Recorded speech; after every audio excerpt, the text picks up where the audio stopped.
At 8 years old, abuse.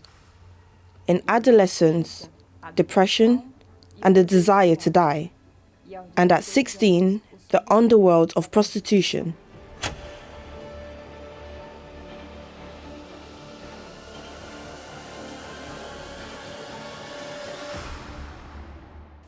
This is Christian's story.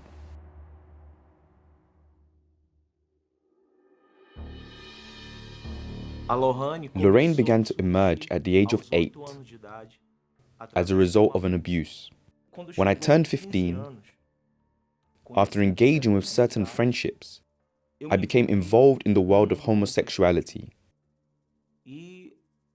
And these certain friends, if I can call them that, gave me advice like, why do you not change your body? You have such a nice skin. Why don't you change your body? You will attract more attention. So, that is what I did. I had hormonal treatment for 2 years. I followed the treatment rigidly. And this is what happened. I became this person you can see here, apparently happy, surrounded by friends. But only I knew how I felt inside, empty, sad, depressed, and with a strong desire to die, to take my own life. I had been like this for 10 years. My life went from failure to failure. I got involved with prostitution. I got involved with the wrong people. I got involved with drugs. There is a photo that shows where I had prostituted myself. This one here. It was a street corner. Everything happened there. I used to prostitute myself throughout the night. When I went home and entered my room, I would hit myself many, many times. I became depressed. My mom was already in the faith. My mom was already in the universal church. She fought for me, but not in an intelligent way. My mom treated me as a man, and I did not accept that. She wanted me to transform quickly, in her own way. However, a day came when things did change. One day, returning home after prostituting, living the life I led, she treated me in a different way. I remember that I came home heavily drunk, very high on drugs. And as she opened the door, she said, "My child, how good that you came back." She gave me a hug, and then took me to the bathroom. I had long hair, so she combed it. Then she took me to bed. Before I fell asleep, she said, "May God bless you, my child." From that day on, she changed. She stopped criticizing me. She started to take care of my clothes. She ironed them. Just to make fun of her, when I returned from the beauty salon or some place with makeup, all dressed up, I would ask her, "So do you like it?" She would say, "Yes, I do like it. I like it." Her behavior started showing me that there was something different in her. One day she asked me, "My child, do you really want to change? Do you want to transform your life? Talk to God." She said, "Talk to God in your own way, and I'm sure that He will listen to you." As a result, in that picture you see now, looking like this, I would go on my knees and speak with God. I would say, "My God, give me one chance, because I cannot take it anymore. I just want one chance." One day, early in the morning, I turned on the radio, and it was tuned into the Universal Church program.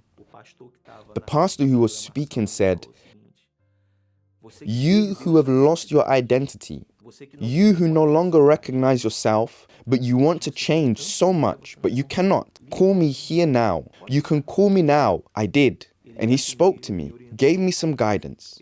This was when I found the Universal Church.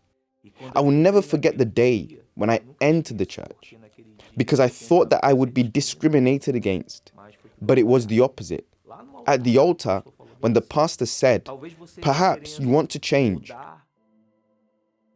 but you do not know how." Then he pointed to the altar and said, "Everything you want is available at the altar. Everything." So he presented the challenge. "You who want." I went before the altar. I did not own any male clothes. I went there dressed as I was, like I was. Do you know the important thing that I discovered that day?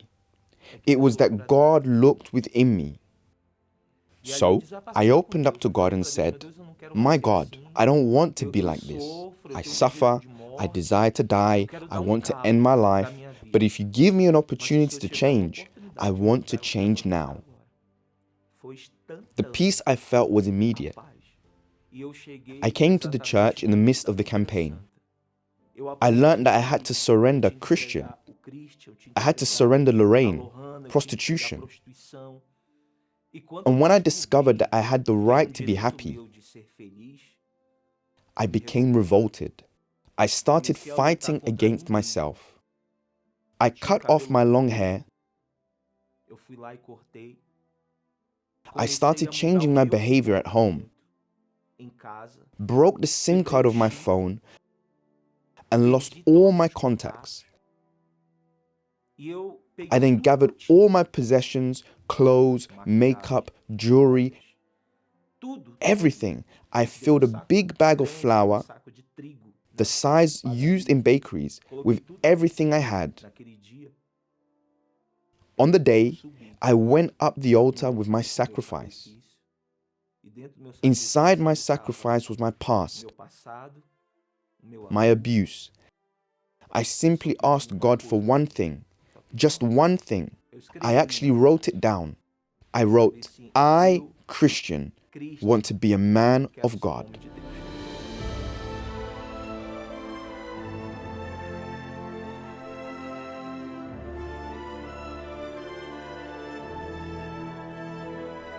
When I came down from the altar, I did so with such strength. I said to God daily, "God, if you are not with me, I will not be able to resist." This was when I understood that I needed the Holy Spirit. I went fully into this. During a time of seeking, the pastor said,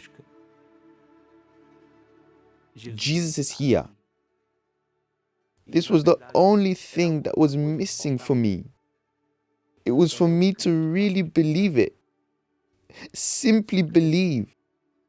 The Holy Spirit spoke to me, inside me.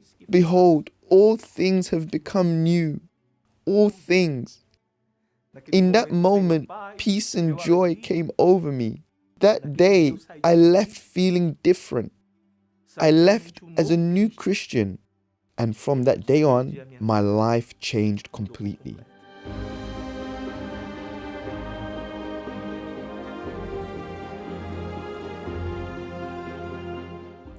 I started to take part in the love therapy seminars, where I learned how to be an intelligent single person. God has blessed my love life with a person who had a past apparently similar to mine. God has transformed her, and now we have been married for almost 5 years. This was our wedding day. After the baptism in the Holy Spirit, it was the most important day of my life, because nobody believed this would happen. If there were no photos, If I had not heard his family members telling me who he had been in the past, I would never have imagined that this was Christian in the past. Today, he's a complete man. He fulfills me.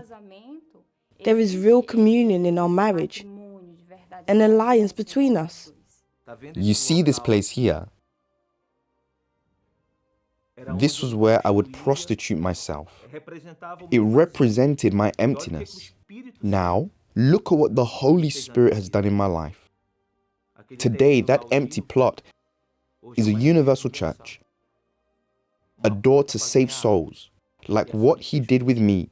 That empty, sad, depressed Christian who wanted to die is a person full of the Holy Spirit today.